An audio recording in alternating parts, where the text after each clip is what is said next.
Yeah.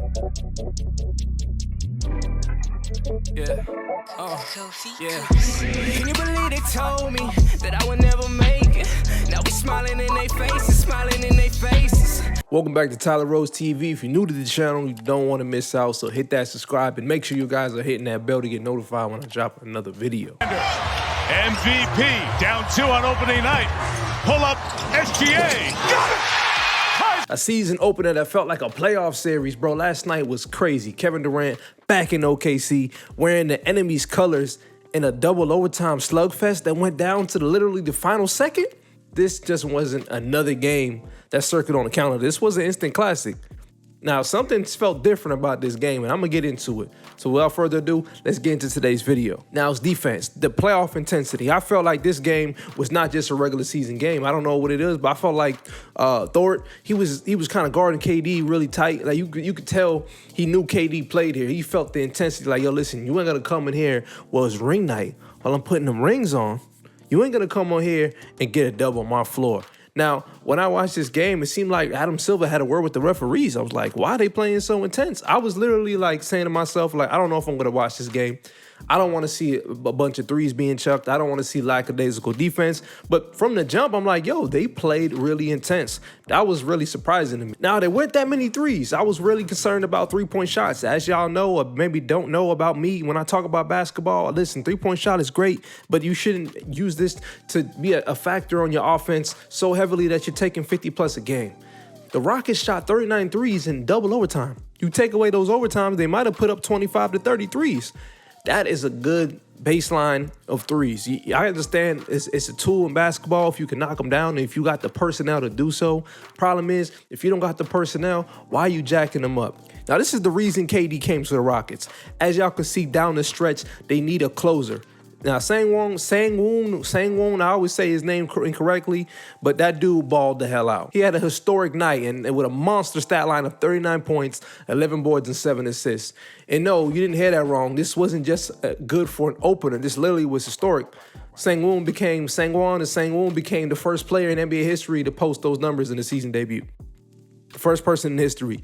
And as you can see down the stretch, he wanted those buckets. He was telling KD, I know you here. I know you one of the all-time great scorers, but this is still a part of my team, bro. And I ain't gonna let you take us to the promised land every time. Let me get the ball. Clutch buckets down the stretch. And of course, they went to this dude and targeted him when he needed the big buckets. Ultimately, it came down to SGA. Hitting tough buckets, knocking down clutch free throws. And speaking of free throws, KD, listen, you knock down that free throw, it's a different type of game here.